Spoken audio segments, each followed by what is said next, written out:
Yo, what is going on, guys? Welcome back to the channel. And for today's video, I got another banger. So, anyways, I'm going to be looking at the award finalists going in to the award ceremony, which is, I think, the day before the Super Bowl, if I'm not mistaken, which is in like a week and a half or something like that. But anyways, I'm going to be giving my predictions for y'all and telling you who I think will win. And yeah, that's about it. If you like sports content, please consider hitting that like and subscribe button. I'll be posting a good amount lately, at least. I'm trying to post more. I really do enjoy talking about sports. And yeah, if you haven't seen some of my newer videos, go make sure to check them out. And yeah, let's go ahead and get into this. So first, we got the AP Most Valuable Player. The options are Bills, Josh Allen, Joe Burrow for the Bengals, Jalen Hurts for the Eagles, Justin Jefferson, wide receiver for the Vikings, and Patty Mahomes for the Kansas City Chiefs. Which I'm a Kansas City Chiefs fan, just saying, but I'm going to try my best not to be biased. So, yeah. Anyways, Josh Allen had a really good year. Kind of fell off a little bit towards the end of the year. Was looking like he had a good chance to win MVP at the beginning, but kind of slowed down at the end of the year, and Bills choked in the playoffs a little bit and played pretty poorly against the Bengals and against the Dolphins. They almost lost to Skylar Thompson, their third or fourth string quarterback. So I think it was their third, but anyways, yeah. Next, Joe Burrow. So he had a really good year, actually. A really good year. Started off a really bad, threw like 4 picks in the first game or something. And then after like the first 3 games of the season was lights out. Was really good. Led the Bengals to a 14-3 record. No, 13-4 record, I believe. But anyways, a really good season. And then you got Jalen Hurts, who came kind of out of nowhere this year. He had shown some signs of potential last year and he was solid, but he was just pretty average for a starting quarterback last year. Nothing crazy. And this year, once they add the addition of A.J. Brown and Devontae Smith with another year of experience in the NFL, and Dallas Goedert improving, and which Dallas Goedert was good before, and then the defense getting good, the O-line, the defense getting even better. It was already good, and then the O-line was really good. It was just a super successful year for Jalen Hurts. He went crazy this year, and it was really fun to. He's really fun to watch. A really good runner. He improved on his passing ability a lot, and yeah, he had a really good year. So, and the Eagles are in the Super Bowl, so obviously he improved a lot. So it's pretty fun to watch. And Justin Jefferson had a heck of a year at wide receiver. Definitely showed that he is the best wide receiver in the NFL, at least in my opinion. He had a crazy year. Speed, route running, athleticism, he's got it all. His hands, elite. He's so good, and I feel like he's going to keep improving. I mean, I don't know how much better you can get from this, but if he improved, I would not be surprised. That is how good this man is. So, and then anyways, next we got Patty Mahomes. An insane year, 40-some touchdowns, threw like 12 picks or something like that. And yeah, I'll show you. I'll try to edit a graphic on here of all of their stats when I'm talking about them. But anyway, because I don't want to look at it right now.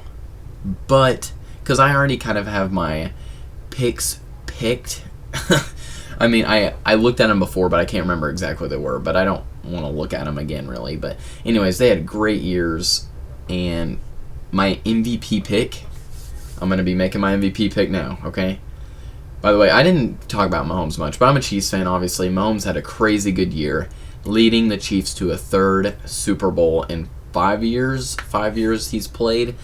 It's really awesome. He's been an absolute stud, and there's no denying, I think there's no debate, he's the best quarterback in the league. And I'm not just saying that because I'm a Chiefs fan. I just think if you don't think it's Patrick Mahomes, you're crazy. I will be honest, when we had Alex Smith, I wasn't like, oh, Alex Smith is the best quarterback, because it just wasn't the case. But Patrick Mahomes is built different. He's a stud, and he's going to be your 2022 MVP winner. That is my prediction. Boom! Locking it in. All right, so now let's move on to Defensive Player of the Year. The candidates are Nick Bosa for the 49ers, Chris Jones for the Chiefs, and Micah Parsons for the Cowboys. So I looked at MVP stats, and I thought Mahomes was definitely the MVP frontrunner. I think his stats were easily the best. But now I'm going to have to look into this one. I already have my pick, but I just want to get the numbers at least a little bit. I mean, yeah, I'm going to look at them real quick. Let's look Chris Jones numbers. Chris Jones stats. If they'll load. Okay. By the way, he went ballistic against the Bengals. He played amazing. He had 15.5 sacks this season. Nick Bosa, he had... How many? Didn't he have, like... He led the league in stats this year, I think. Nick Bosa... Or, not in stats. He led the league in sacks. He had 18.5 this season. And let's look at Micah Parsons. Which Micah Parsons is more of an all-around game kind of guy. But he did have a lot of sacks, too. I think. He had... Am I tripping? Yeah, I had 13.5. Yeah, he had a really good year. But anyways, I'm just gonna stop looking at the stats. I already know who I'm picking for these, so I'm not gonna do that anymore. So if you guys want to hear the stats, I'm gonna put them on the side.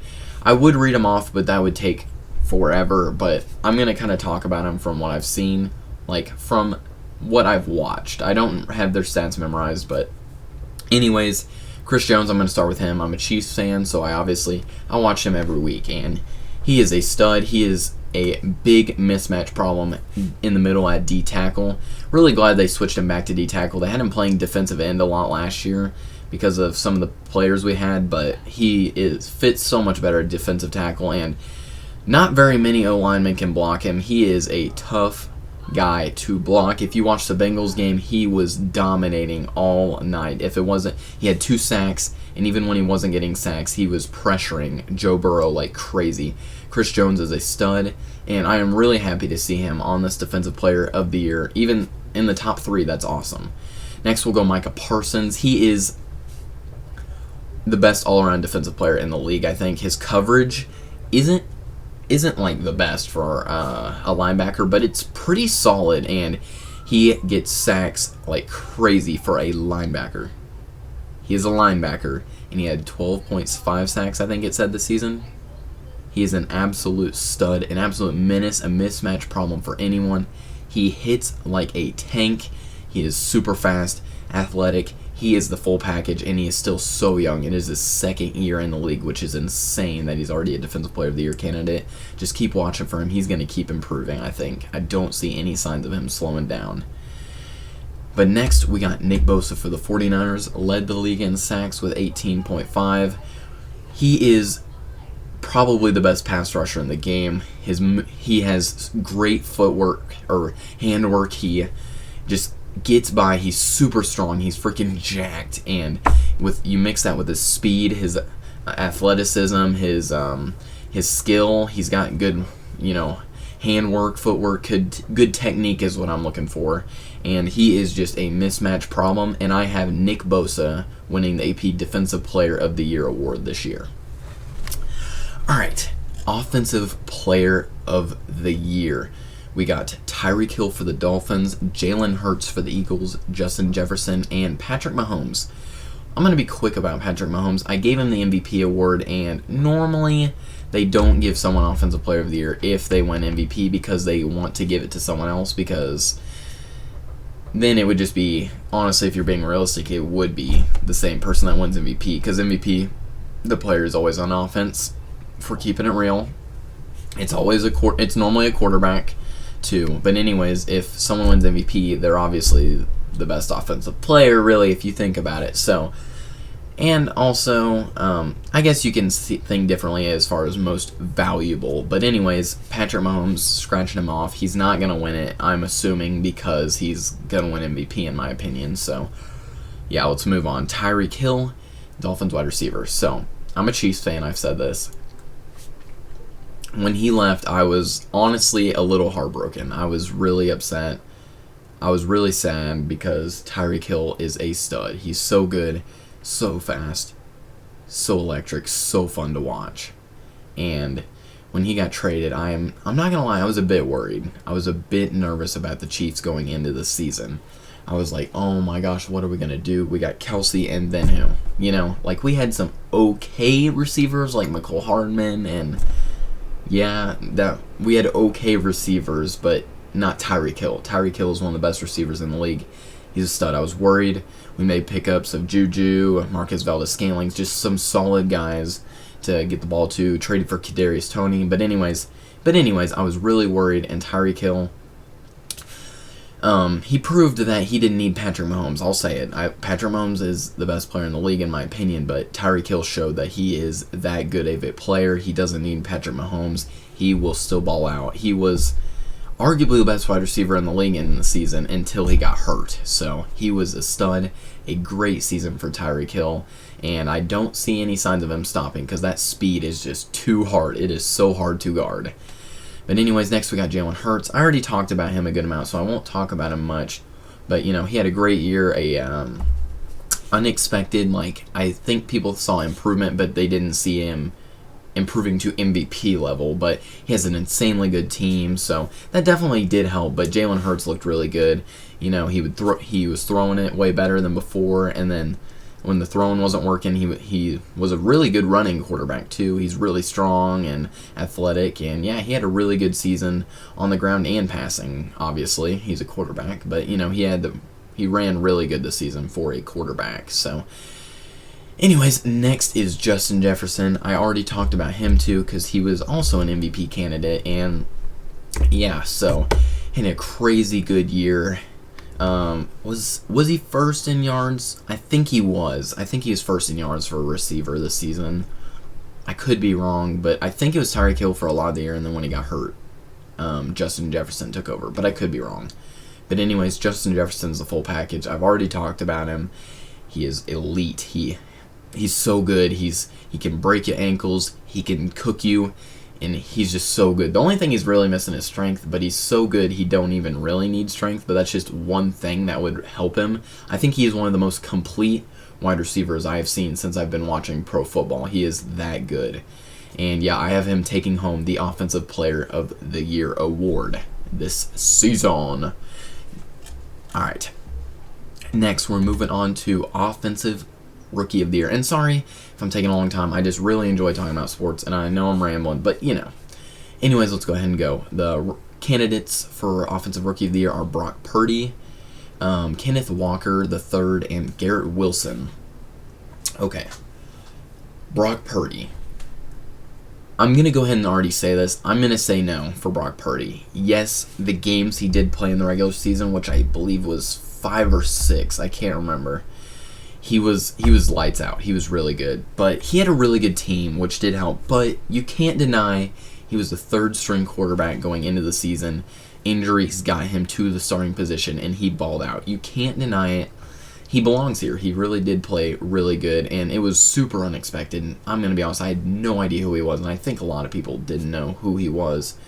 But he balled out and got him to the NFC Championship game, and he did tear his UCL, if you didn't see that, in the NFC Championship game. And then the fourth-string quarterback came in, and he also got hurt. So he had to come back in with a torn UCL, and he was just handing the ball off. And the 49ers had a ton of injuries, and it really killed them. And they had McCaffrey even playing quarterback at one point. It was rough. It sucked to see the Niners go like that. I'm not even a Niners fan.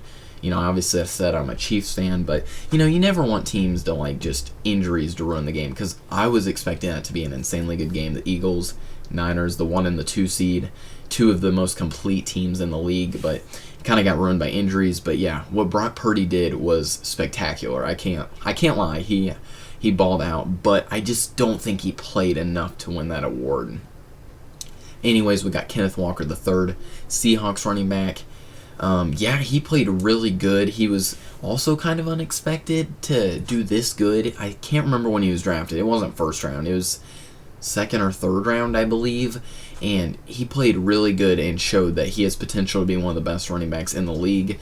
I don't have a lot to say, but, he looked really good, and he was a big part of the Seahawks being the unexpected team that they were.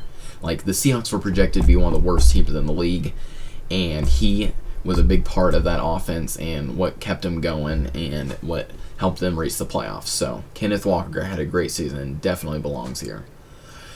Next, we got Garrett Wilson. Garrett Wilson is a stud.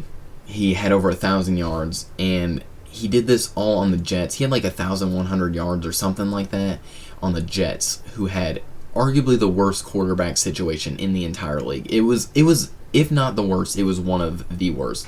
Zach Wilson, you had White, you had Flacco even played some, I think. But anyways, just a lot of moving around quarterbacks. Zach Wilson was not playing good, and he wasn't seeming like a very good leader, and Garrett Wilson was still balling out throughout all of this. He has so much potential. His route running is elite. He's got great hands, really good speed and athleticism.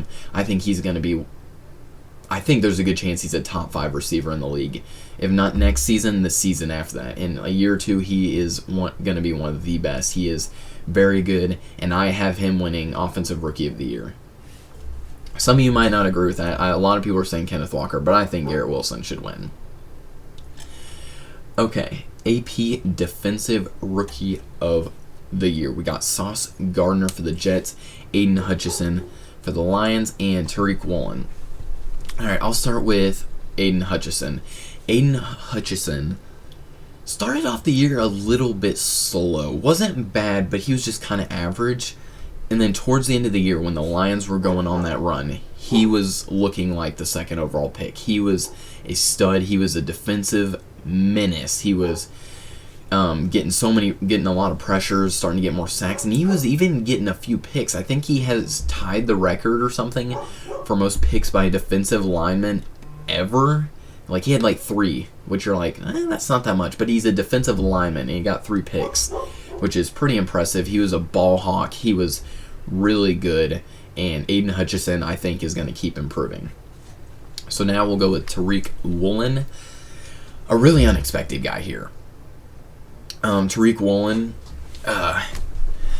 was really, really good. He was like a 6th or 7th round draft pick or something like that. He was a late round pick. Not expected to be that good, and he was a stud. That's just I don't know how else to say. He was a stud. Seahawks have so many good young players. Watch out for the Seahawks. They are going to be good, I think, in a few years. They got so much young talent. But anyways, Tariq Woolen came in and started balling out from the beginning. I think he led the league in picks. I could be wrong, but he was up there at least. He was a ball hawk, and also his athleticism and his speed. Yes, corners are normally fast, but he has unreal speed. He can keep up with any receiver in the league, and he was a rookie. He had games where he didn't do amazing.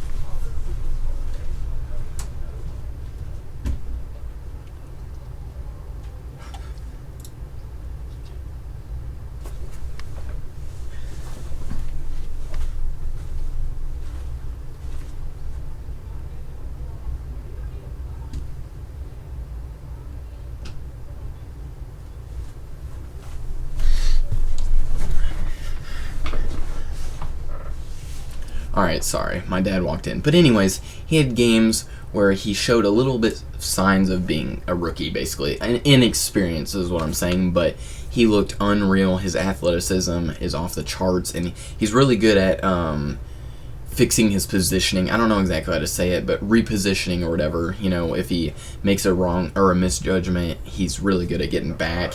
And yeah, but anyways, Tariq Woolen, a great, unexpected player this season. Next, we got Sauce Gardner. Sauce Gardner was really hyped up. He's been hyped up for a while. He was drafted really high. I think 5th pick. I don't know exactly what pick it was, but he was drafted fairly high in the first round and first corner off the board, I believe. And he was a stud. He was arguably the best corner in the league this season. And I am not joking when I say that. He was arguably the best corner in the NFL this season. He locked up basically everyone he faced. And him and Tariq Woolen, I think, were really close. Really close. They're both great. But Sauce Gardner was insane this year. He locked up basically everyone. He made top receivers in the league look pretty bad, honestly. But I think Tariq Woolen is just under. Like, it's really close, but I have Sauce Gardner winning Defensive Rookie of the Year. And you can argue, if someone said Tariq Woolen they think should win, I would not hate on it at all. I think he definitely would be deserving also, but I also think Sauce Gardner, with the media hype and all that, even if he had a little worse numbers, I think they're going to give it to him. So I have Sauce Gardner winning Defensive Rookie of the Year. Now we got AP Comeback Player of the Year. I'm not going to talk about this one for too long. I say that, but I probably will. But we got Saquon, Christian McCaffrey, and Geno Smith. So we'll go with, from the top, Saquon Barkley. Saquon Barkley, 2 years ago, was one of the best running backs in the league. He was insane. He has great athleticism, great strength. You've seen his quad launchers and everything. He's really strong, and he's super fast, and his jukes, whatever you call, is what's it called? Elusiveness. His elusiveness, his jukes, his elusiveness is really good. He's one of the best running backs in the league, and that is no debate. He is unreal, the real deal. And he was a big part of that Giants team and their offense. So next we got Christian McCaffrey, 49ers running back. Christian McCaffrey, we all knew the talent was there. We all knew it was. We'd seen that year where he had 1,000 rushing yards and 1,000 receiving yards, I believe. I could be wrong, but it was either that much or close. But anyways, he got the ball a lot in Carolina. And he had a lot of injury problems. He's been injured a lot.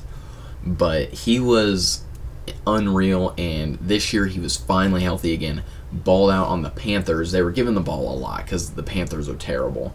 Then they traded him to the 49ers, and he is in a whole different kind of offense. The Panthers were kind of like, get the ball to Christian McCaffrey and get out the way. Now the 49ers, they have, their quarterback, Brock Purdy, whoever you want to say, and they have Brandon Ayuk, George Kittle, they have Deebo Samuel, they have even Elijah Mitchell is a pretty good backup running back. So that offense is unreal. The line is crazy. A really good team, and he didn't get the ball as much, but he was more effective almost, because when they played teams played the Panthers, they knew he was getting the ball. So he was having less carries, but he was having probably a little less yards, but he still balled out. Christian McCaffrey is also one of the best running backs in the league. And yeah, glad to see him be healthy this season. He's really fun to watch. And his strength is crazy. He is jacked. Alright, so next we got Geno Smith for the Seahawks. Okay, so Geno, he was drafted to the Jets, and he struggled. He really struggled. I think he had some injuries. I could be wrong, but I'm pretty sure he had some injuries, and he did not play great, honestly. And he, after a couple years as the starter, lost his job, became the backup, and then kind of just became a career backup. Was moving around for years just to be a backup. And I think he's been in the league like 9-10 years or something, and he's just been a backup for the most part. And this year, or last season, at the end of the season, they traded Russell Wilson, the Seahawks, and they traded him for Drew Lock and Noah Fant and picks and all that. But anyways, so Geno Smith had a QB battle with Drew Lock, and Geno Smith won. And this is a Seahawks team everyone expected to be one of the worst teams in the league, and they proved everybody wrong this year. They made it to the playoffs. They made it to the playoffs when everyone was expecting them to be bad, and Geno Smith balled out. I think for a while he was the most accurate quarterback in the NFL. He broke the single season passing yard record for the Seahawks. The year he gets Russell Wilson leaves, Geno Smith does all this, brings them back to the playoffs, and it's just crazy. It is insane that Geno Smith, who was a career backup, did all this, and it is truly an amazing story, and I don't see any way anyone wins Comeback Player of the Year besides Geno Smith. I think it's just going to happen, and it's an amazing story, and it's just awesome. I mean, also, because of that Russell Wilson trade, Seahawks fans might not have liked it in the moment, but that trade was big for them. And also, Geno Smith and all those rookies led to a successful Seahawks season, and they've got a good future ahead. I'm not going to do Assistant Coach of the Year because I'm gonna be honest, I don't know too much about assistant coaches. Like, I'm just being honest. I'm keeping it a buck, but we're gonna do the AP Coach of the Year. So we got Brian Daboll for the Giants. We got Sean McDermott for the Bills. We got Doug Peterson for the Jaguars. Kyle Shanahan for the 49ers, and Nick Sirianni for the Eagles. So honestly, I kind of was hoping Andy Reid would be on here, but honestly, all of these coaches are deserving. If I'm being honest, Sean McDermott.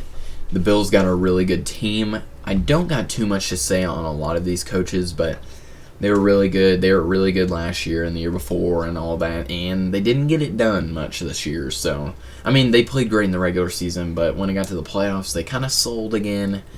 And yeah, but anyways, we got Doug Peterson. He was fired from the Eagles not long after winning the Super Bowl with the Eagles, and yeah, he turned around that Jaguars team like crazy. So they last year were horrible. Trevor, the whole Urban Meyer experience and all of that, and whoever their other coach was, I don't even remember. But Doug Peterson came in this season and immediately made this team a playoff team, and they were bad. They had the number 1 overall pick last year. Like, they were the worst team in the league.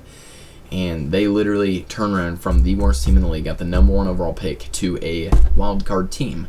And you might be like, well, it's just a wild card, but that is a big difference from being the worst team in the league, worst record at least, and having the number 1 overall pick, to making the playoffs and winning a playoff game. They beat the Chargers after being down like 27-0 or something like that, and they came back and won that game.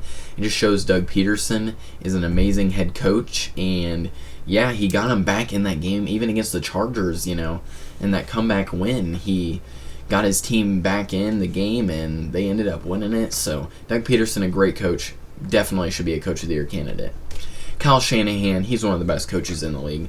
Not too much to say about it, but his plays, his schemes, everything he does, the 49ers run to perfection. And there's a reason they compete every year. Yes, their team is insane this year, but even the last couple of years, they're always really good. And even like last year, when they weren't expected at all to make it to the NFC Championship, they made it all the way there. And they almost made it to the Super Bowl. Like, they're just really good, and Kyle Shanahan is a great coach. Nick Sirianni. Last year, the Eagles were okay. Did they make the playoffs? I can't remember. If they did, it was a wild card spot. But they were pretty average. And then this year, they just turned around. And, you can say so many things like how good their defense is, their O-line, all of this, how trading for A.J. Brown and all of that. But they had to mesh together still. There's times where really good players go places, and it doesn't always work. But they just meshed immediately, and the offense was clicking. The defense was great, and Nick Sirianni was a big part of that. And Jalen Hurts, the improvement he showed, just shows, was a part of Nick Sirianni. So Nick Sirianni definitely should be a Coach of the Year candidate also.